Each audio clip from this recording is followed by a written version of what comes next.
Oh, look, it's still a hair clip, t-shirt, peanut butter, M&M kind of day.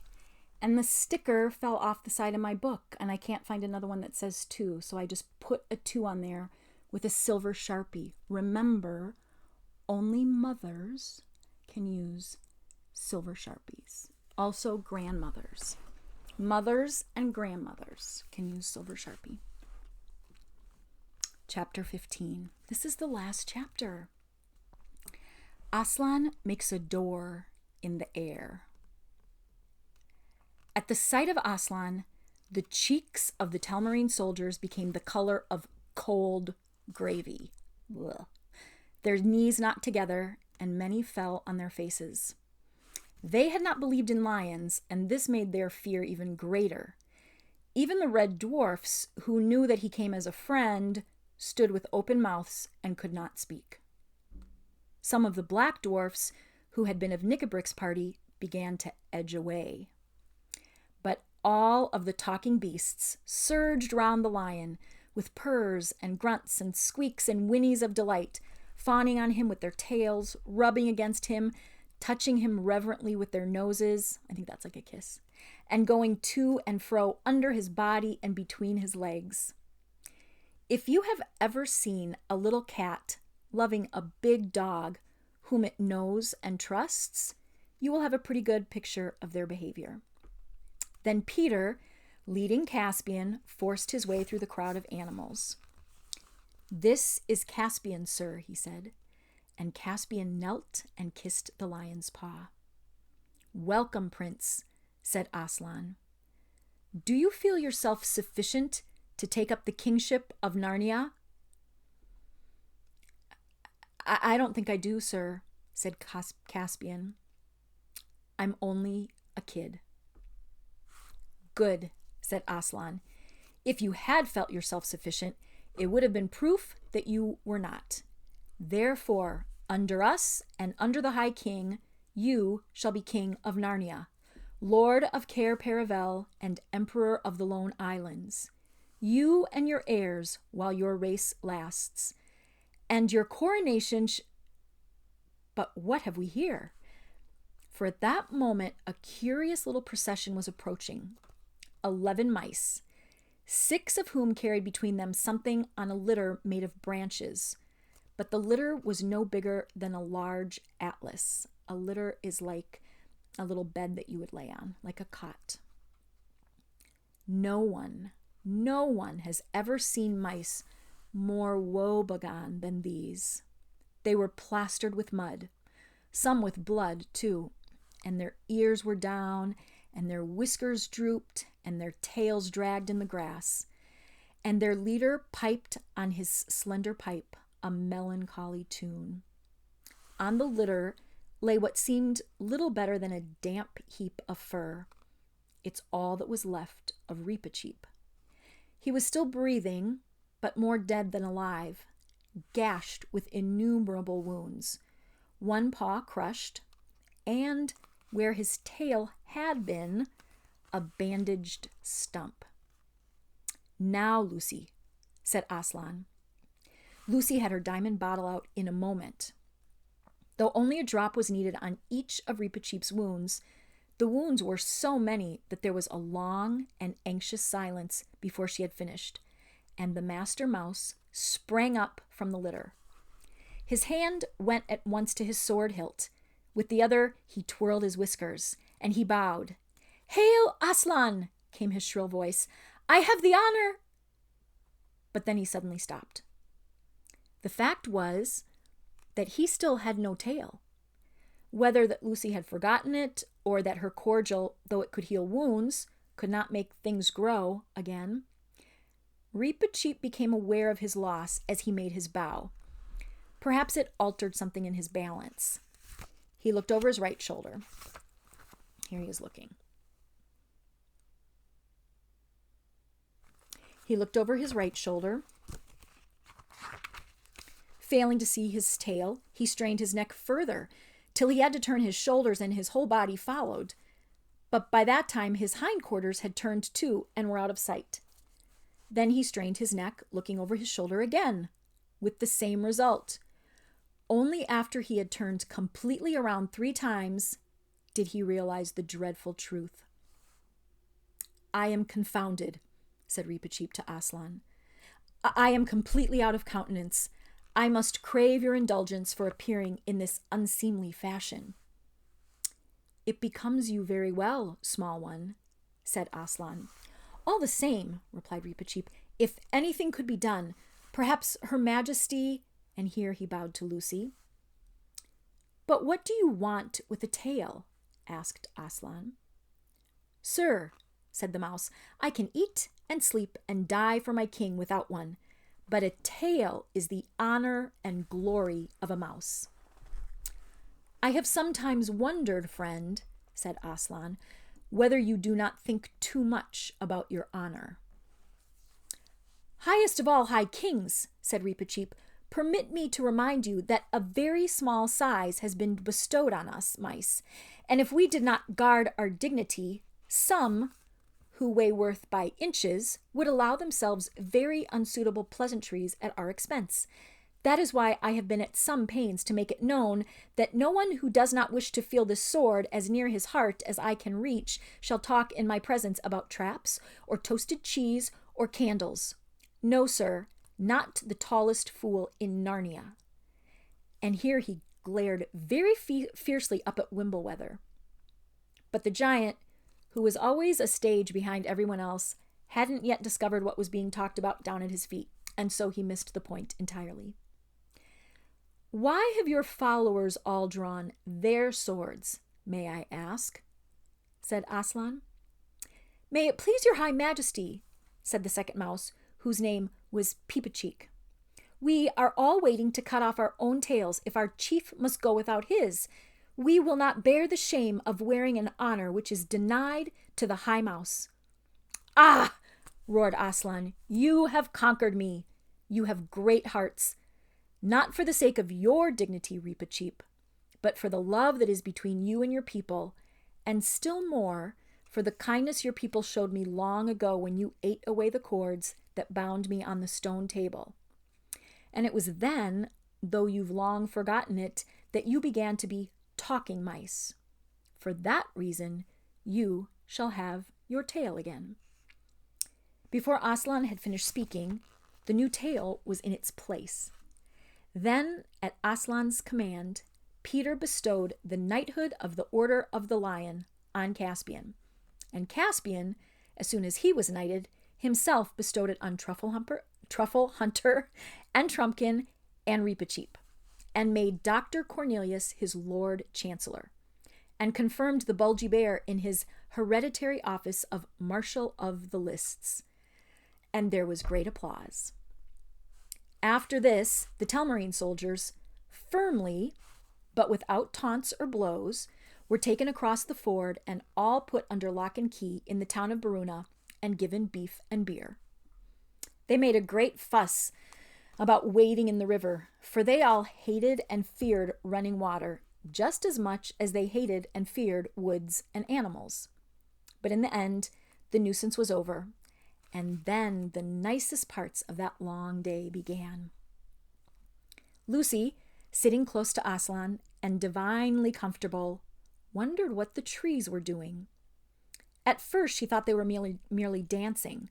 They were certainly going round slowly in 2 circles, one from left to right and the other from right to left.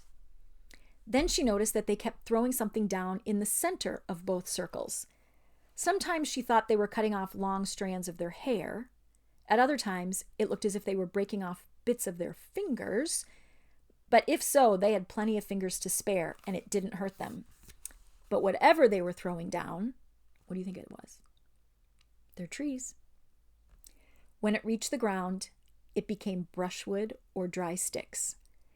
Then 3 or 4 of the red dwarfs came forward with their tinder boxes and set light to the pile, which first crackled, and then blazed, and finally roared as a woodland bonfire on midsummer night ought to do. And everyone sat down in a wide circle around it. Then Bacchus and either Silenus or Silenus and the Maenads began to dance.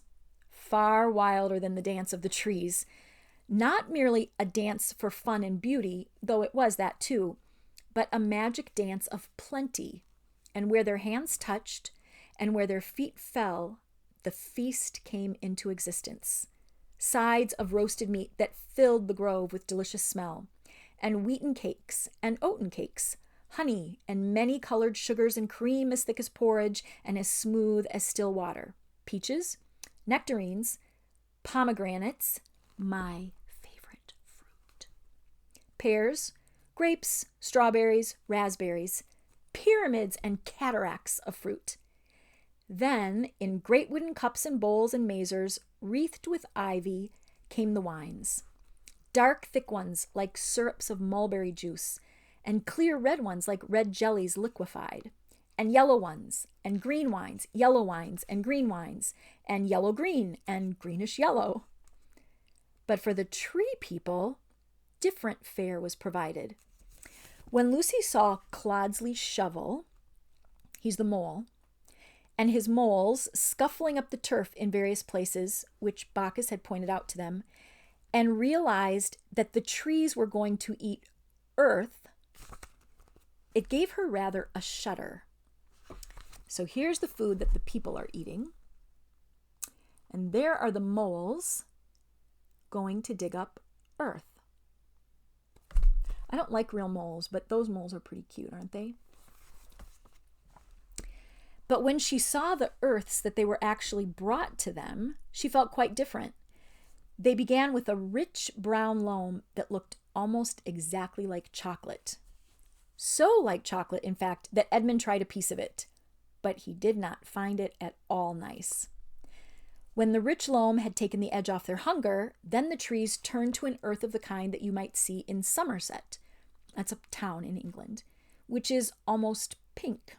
It's kind of like down in Georgia, there's clay that's sort of orangish, reddish. Sometimes the earth is different colors. They said that this was lighter and sweeter. At the cheese stage, they had a chalky soil, and then they went on to a delicate confections of the finest gravels that were powdered with choice silver sand. They drank very little wine, and it made the hollies very talkative. For the most part, they quenched their thirst with deep draughts of mingled dew and rain, flavored with forest flowers and the airy taste of the thinnest clouds. I wish we could eat like that. Thus, Aslan feasted the Narnians till long after the sunset had died away, and the stars had come out, and the great fire, now hotter but less noisy, shone like a beacon in the dark woods, and the frightened Telmarines saw it from far away and wondered what it might mean. The best thing of all about this feast was that there was no breaking up or going away, but as the talk grew quieter and slower, one after another would begin to nod and then finally drop off to sleep with their feet toward the fire and good friends on either side, till at last there was silence all round the circle, and the chattering of water over stone at the ford of Baruna could be heard once more. But all night Aslan and the moon gazed upon each other with joyful and unblinking eyes. I'm going to look at the timeline because this is just the fourth night that they've been in Narnia. So much has happened. The next day, messengers, who were chiefly squirrels and birds, were sent all over the country with a proclamation to the scattered Telmarines, including, of course, the soldiers who were the prisoners in Baruna. They were told that Caspian was now king, and that Narnia would henceforth belong to the talking beasts and the dwarfs and the dryads and fauns and other creatures quite as much as to the men. This is one of the birds taking the proclamation. You see the paper that I guess he's reading it and speaking it to people.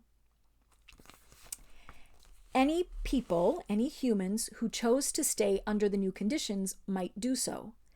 But for those who did not like the idea, Aslan would provide another home. Anyone who wished to go there to the other home must come to Aslan and the kings at the ford of Baruna by noon on the 5th day. You may imagine that this caused plenty of head scratching among the Telmarines. Some of them, chiefly the young ones, had, like Caspian, heard stories of the old days, and so they were delighted that they had come back. They were already making friends with the creatures. These all decided to stay in Narnia. But most of the older men, especially those who had been important men under Miraz, were sulky, grumpy, grouchy, and they had no wish to live in a country where they could not rule the roost. Live here with a lot of bloomin' performin' animals? No fear, they said. And ghosts, too, some added with a shudder. That's what those there dryads really are. It's not canny. They were also suspicious. I don't trust 'em, they said. Not with that awful lion and all.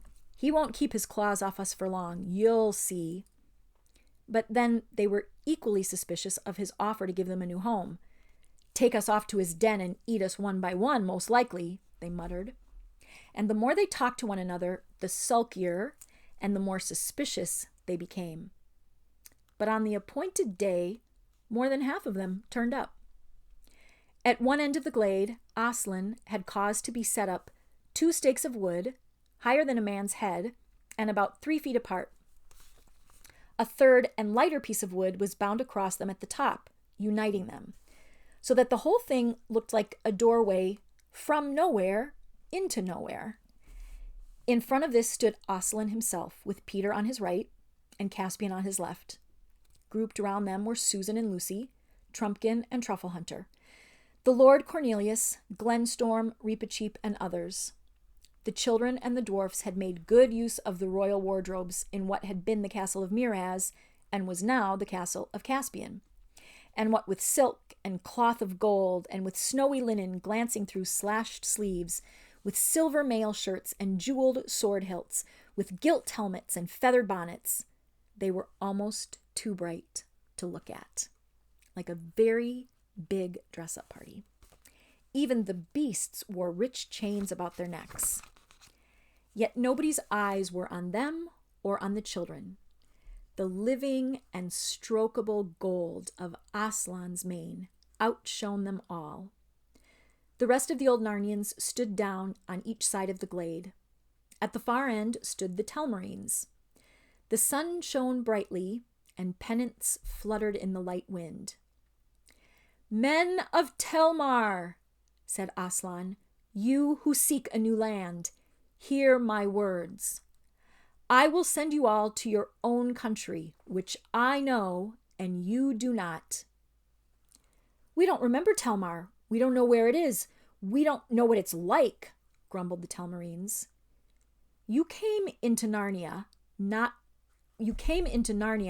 out of Telmar, said Aslan, but you came into Telmar from another place. You do not belong to this world at all. You came hither certain generations ago out of that same world to which the High King Peter belongs, our world. At this, half the Telmarines began whimpering. There you are, told you so, he's going to kill us all and send us right out of this world. And the other half began throwing out their chests and slapping one another on the back and saying, there you are, might have guessed we didn't belong to this place with all of its weird, nasty, unnatural creatures. We're of royal blood, you'll see. And even Caspian and Cornelius and the children turned to Aslan with looks of amazement on their faces. Peace, said Aslan, in the low voice which was nearest to a growl. The earth seemed to shake a little, and every living thing in the grove became still as stone. You, Sir Caspian, said Aslan, might have known that you could be no true king of Narnia unless, like the kings of old, you were a son of Adam and came from the world of Adam's sons. And so you are. Many years ago in that world, in a deep sea of that world, which is called the South Sea, a shipload of pirates was driven by storm onto an island. And there they did as pirates would do. They killed the natives, and they took the native women for wives, and they made palm wine, and they drank, and were drunk, and they lay in the shade of the palm trees, and woke up and quarreled, and sometimes killed one another. And in one of those frays, 6, who were put to flight by the rest, fled with their women into the center of the island and up a mountain, and went, as they thought, into a cave to hide. But it was one of the magical places of that world, one of the chinks or chasms between this world and that. There were many chinks or chasms between worlds in old times, but they've grown rarer. This was one of the last. I do not say the last.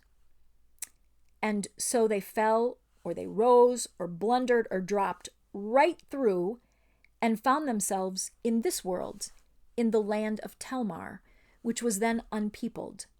But why it was unpeopled is a long story. I will not tell it now. And in Telmar their descendants lived and became a fierce and proud people.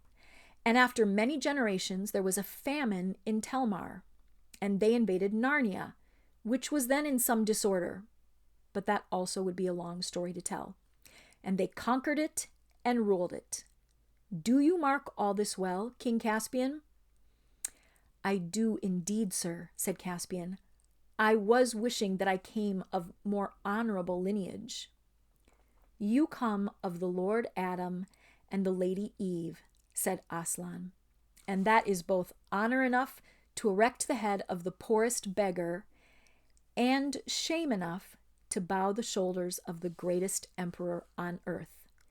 Be content. Caspian bowed. And now, said Aslan, you men and women of Telmar, will you go back to that island in the world of men from which your fathers first came?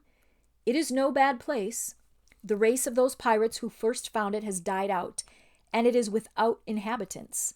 There are good wells of fresh water, fruitful soil, timber for building, and fish in the lagoons.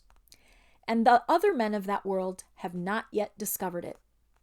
The chasm is open for your return. But this I must warn you, that once you have gone through, it will close behind you forever. There will be no more commerce between the worlds by that door. There was silence for a moment. Then a burly, decent-looking fellow among the Telmarine soldiers pushed forward and said, Well, I'll take the offer.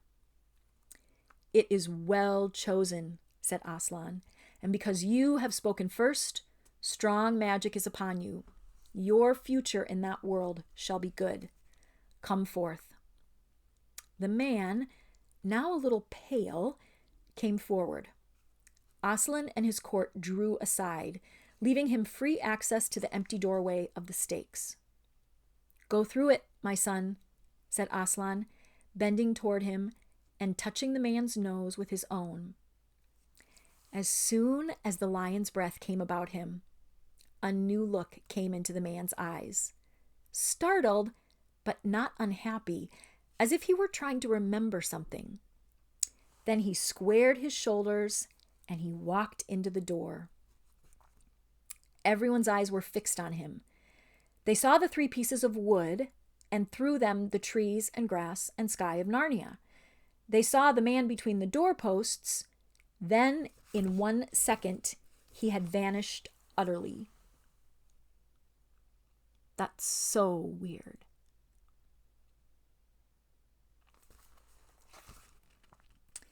From the other end of the glade, the remaining Telmarines set up a wail. Oh, what's happened to him? Do you mean to murder us? We won't go that way. And then one of the clever Telmarines said, We don't see any other world through those sticks. If you want us to believe in it, why doesn't one of you go? All your own friends are keeping well away from the sticks. Instantly, Reepicheep stood forward and bowed.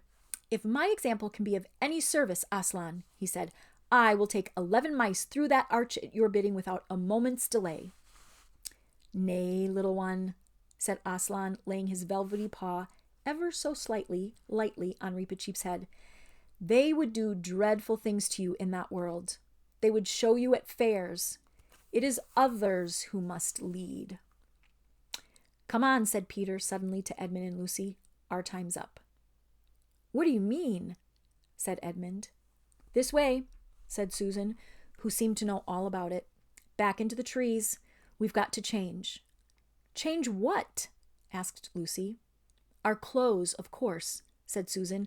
Nice fools we'd look on the platform of an English station in these clothes." "But our other things are back at Caspian's castle," said Edmund. "No, they're not," said Peter, still leading the way into the thickest wood. "They're all here. They were brought down in bundles this morning. It's all arranged." "Was that what Aslan was talking to you and Susan about this morning?" asked Lucy. "Yes, that and other things," said Peter, his face very solemn. "I can't tell it to you all. There were some things he wanted to say to Sue and me, because we're not coming back to Narnia." "Never?" cried Edmund and Lucy in dismay. "Oh, you two are," answered Peter. At least from what he said, I'm pretty sure he means you to get back someday. But not Sue and me. He says we're getting too old." "Oh, Peter," said Lucy, "what awful bad luck. Can you bear it?" "Well, I think I can," said Peter. "It's all rather different from what I thought. You'll understand when it comes to your last time. But quick, here are our things." It was odd and not very nice to take off their royal clothes and to come back in their school things, which weren't very fresh now, into that great assembly. One or two of the nastier Telmarines jeered, but the other creatures all cheered and rose up in honor of Peter the High King and Queen Susan of the Horn and King Edmund and Queen Lucy. There were affectionate and, at least on Lucy's part, tearful farewells with all their old friends. Animal kisses and hugs from Bulgy Bears and hands being wrung by Trumpkin and a last tickly, whiskerish embrace with Truffle Hunter. And of course, Caspian offered the horn back to Susan, and of course, Susan told him to keep it. And then, wonderfully and terribly, it was farewell to Aslan himself. And Peter took his place with Susan's hands on his shoulders, and Edmund's on hers, and Lucy's on his, and the first of the Telmarines on Lucy's, and so in a long line they moved forward to the door. After that came a moment it's hard to describe, for the children seemed to be seeing three things at once. One was the mouth of a cave opening into a glaring green and blue of an island in the Pacific, where all the Telmarines would find themselves the moment that they were through the door. The second was a glade in Narnia, the faces of dwarfs and beast, the deep eyes of Aslan, and the white patches on the badger's cheeks.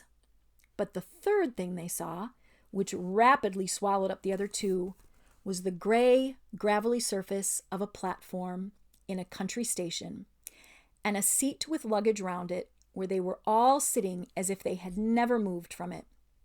A little flat and dreary for a moment after all that they had been through, but also, unexpectedly, nice in its own way, what with the familiar railway smell and the English sky and the summer term before them.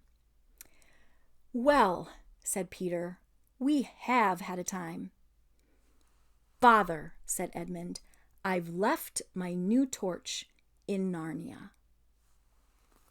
And that is the end of Prince Caspian. I'm going to make another little thing that talks about Prince Caspian and Lion, Witch, and the Wardrobe, some things that some people might care about. And if you don't, you can just skip them. And next, we'll read Voyage of the Dawn Treader.